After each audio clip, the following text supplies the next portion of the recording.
Di tengah gemerlapnya lampu kota yang tak pernah tidur, seorang gadis muda tiba dengan segenggam harapan dan setumpuk mimpi. Namanya Elizabeth Short. Ia bukan siapa-siapa di kota yang menilai manusia dari ketenaran. Dengan rambut hitam pekat, gaun serba gelap, dan senyum yang memikat, ia berjalan menyusuri jalanan Los Angeles dengan harapan sederhana, dikenal dan dihargai. Tapi kota ini kejam. Ia bukan tempat bagi mereka yang datang tanpa kekuatan, tanpa koneksi, dan tanpa perlindungan. Elizabeth berpindah dari satu tempat ke tempat lain, menumpang hidup dan mencari panggung. Ia ingin jadi artis, tapi apa daya, dunia hiburan tak membuka pintu untuk siapa saja. Yang dibukanya justru jalan yang licin, penuh tipu daya, godaan, dan bahaya tersembunyi. Namun Elizabeth tak menyerah.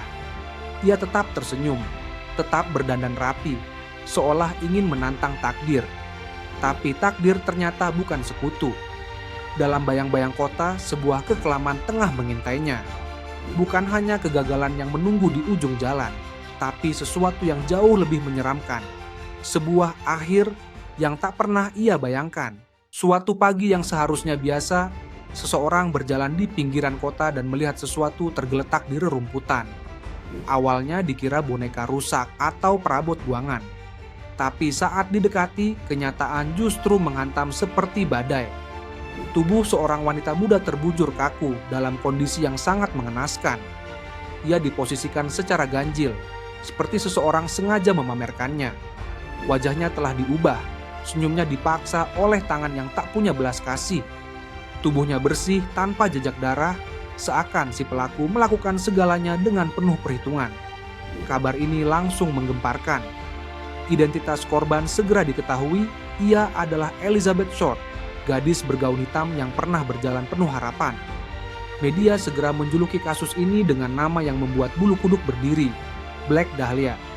Gambar wajahnya tersebar luas, disandingkan dengan kisah tragis yang belum sempat ia ceritakan sendiri. Polisi dikejutkan oleh kondisi tubuh yang tak biasa. Tidak ada jejak di tempat kejadian, tidak ada saksi, dan pelaku seolah menghilang ke udara. Disinilah tragedi ini berubah menjadi teka-teki abadi. Dan Elizabeth bukan lagi hanya gadis biasa. Namanya telah menjadi simbol ketidakadilan.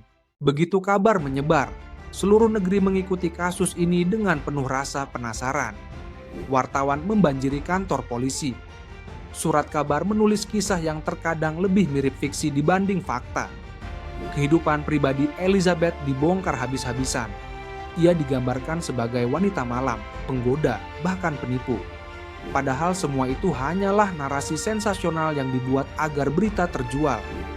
Tak ada yang benar-benar mengenal siapa Elizabeth, tapi banyak yang merasa berhak menilai. Polisi menerima ratusan pengakuan palsu dari orang-orang yang mengaku sebagai pelaku. Namun semuanya berakhir tanpa bukti. Bahkan, satu paket misterius pernah dikirim ke kantor berita, berisi barang-barang pribadi milik Elizabeth.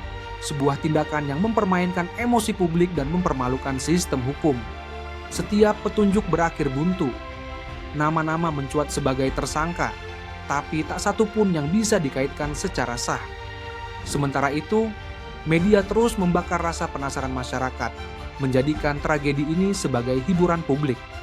Dan di balik semua hiruk-pikuk itu, satu kenyataan menyakitkan muncul.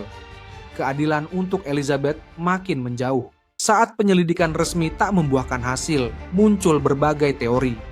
Beberapa mengatakan pelakunya adalah orang dalam dunia medis, karena luka yang ditemukan begitu presisi.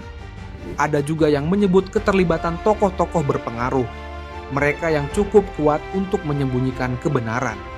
Bahkan ada teori yang menyebut Elizabeth sengaja dijadikan korban untuk menutupi kasus lain yang lebih besar.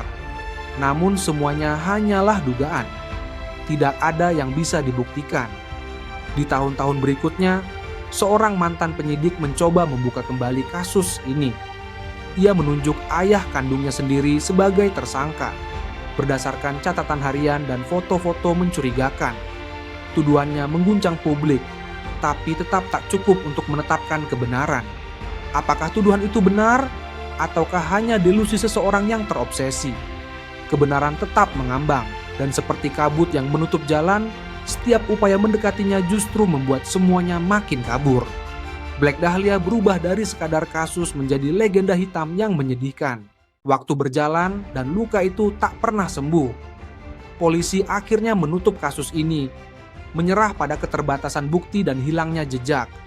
Keluarga Elizabeth hanya bisa menerima, meski tak pernah benar-benar merelakan. Mereka harus hidup dengan kenyataan pahit bahwa dunia lebih sibuk mencari cerita daripada membela kebenaran. Sementara itu, nama Elizabeth terus dipakai dalam film, buku, dan acara televisi, tanpa persetujuan, tanpa penghormatan. Bagi banyak orang, kisah ini sekadar misteri menarik.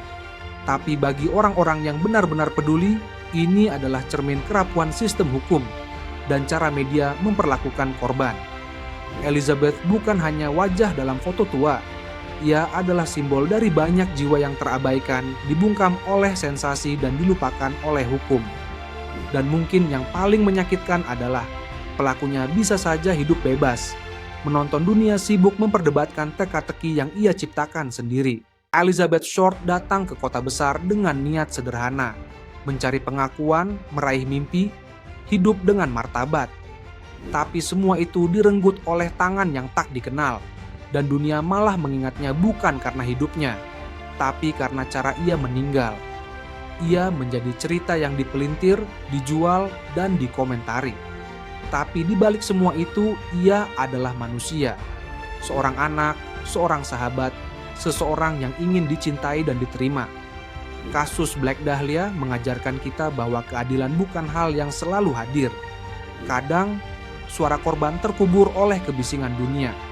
Tapi mungkin dengan mengingatnya dengan hormat, kita bisa memberikan sesuatu yang dulu tak sempat ia miliki, martabat.